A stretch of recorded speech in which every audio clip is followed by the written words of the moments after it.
Good afternoon, full Gongshow fans. Ben Thomas here, episode 8, coming at you. Now, I have to address again. I have had a lot of time in between some of these videos. I'm not really keeping to the set schedule that I've made for this show. And, I'm a college kid. I got a lot going on.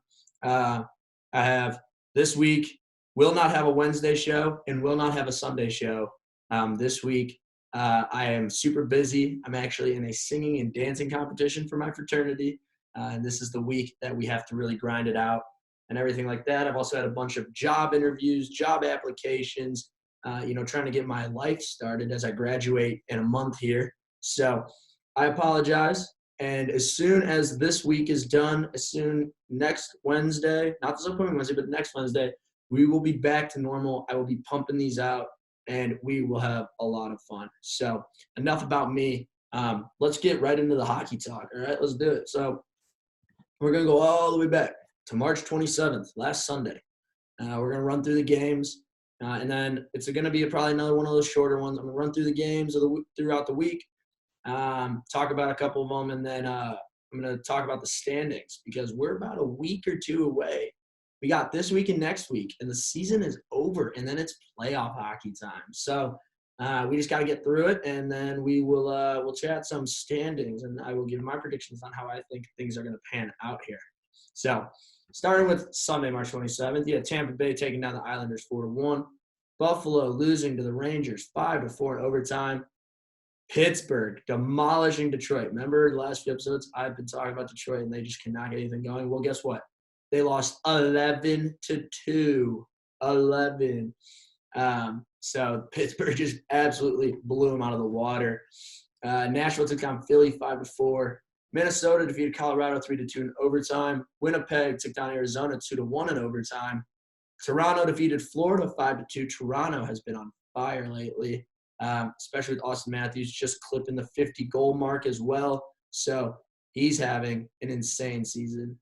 Probably going to win the Rocket for most goals, so at least he will right now. And then finally, last game from that Sunday was New Jersey taking down Montreal 3-2 in a shootout. Now moving to Monday action. Carolina taking down Washington 6-1. Kind of a surprise blowout there. But St. Louis taking down Vancouver 4-1. Chicago dropping it to Buffalo 6-5. They lose to Buffalo. Buffalo was down 4-0 to the Hawks, came back and won, and then they scored. Tage Thompson literally broke his stick on a shot. They ricocheted off the boards and went in. Do I really want to talk more about this game? Nope, not at all. Kind of embarrassed. So we're going to move on. Edmonton smacking Arizona 6-1, and another 6-1 action. We had Seattle taking down the LA Kings 6-1.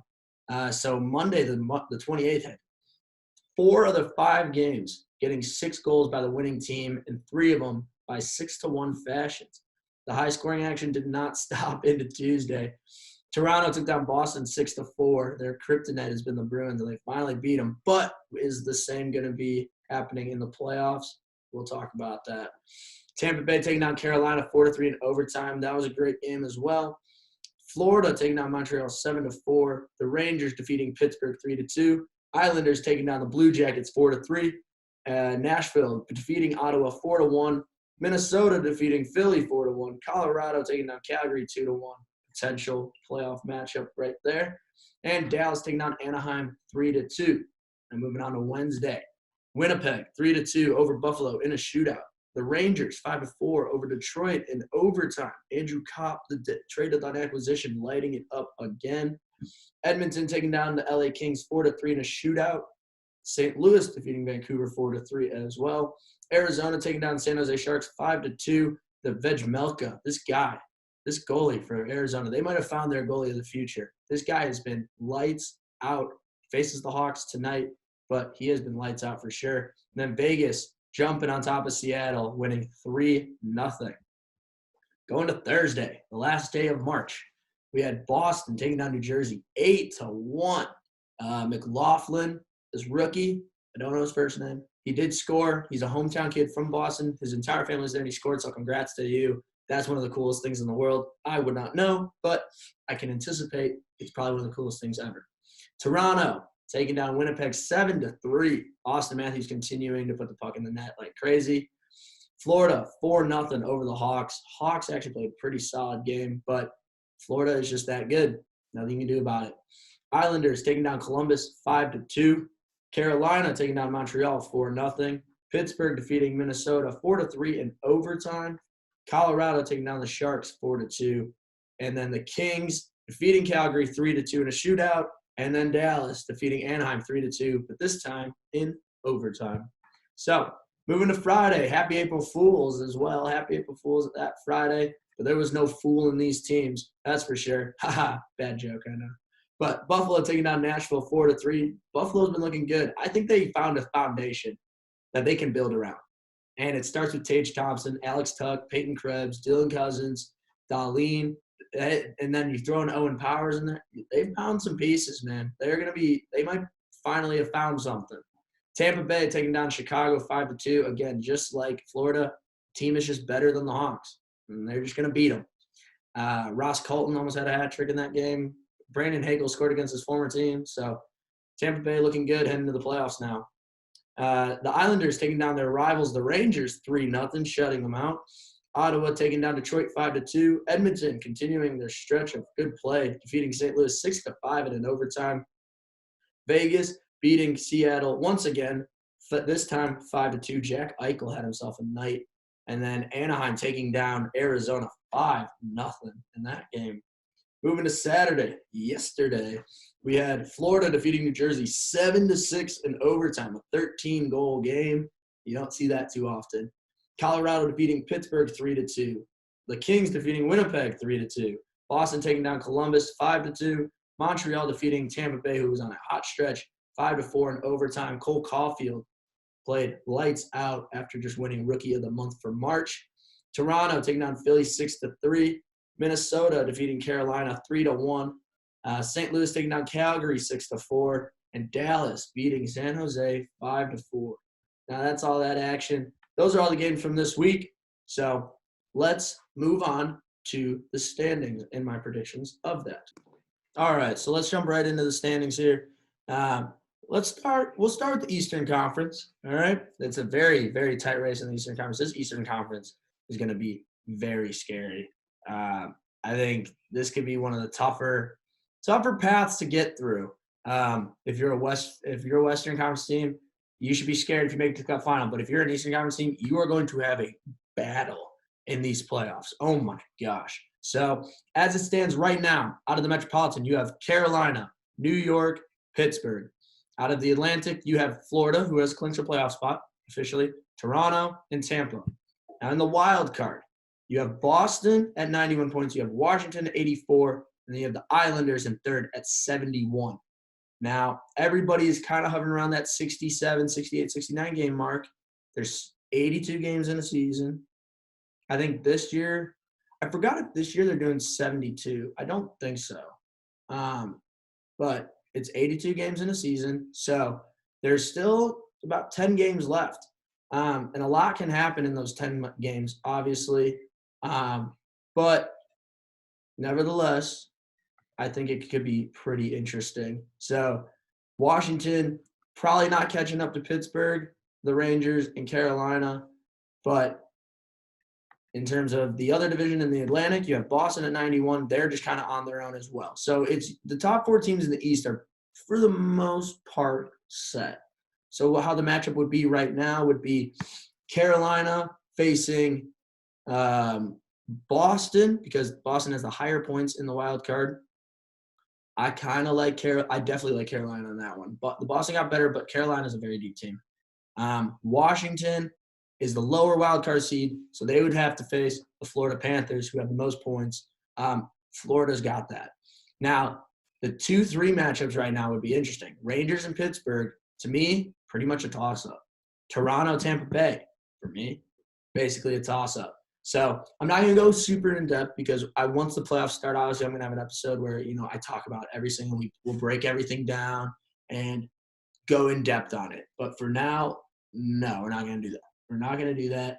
We're just going to kind of give a little prediction. But right now, that's how it looks. And in the East, that's pretty set cut and dry at this point. Montreal's been eliminated. Philly's been eliminated. New Jersey's been mathematically eliminated. Like, there's a bunch of teams mathematically eliminated. But you're going to have some really good matchups in that East.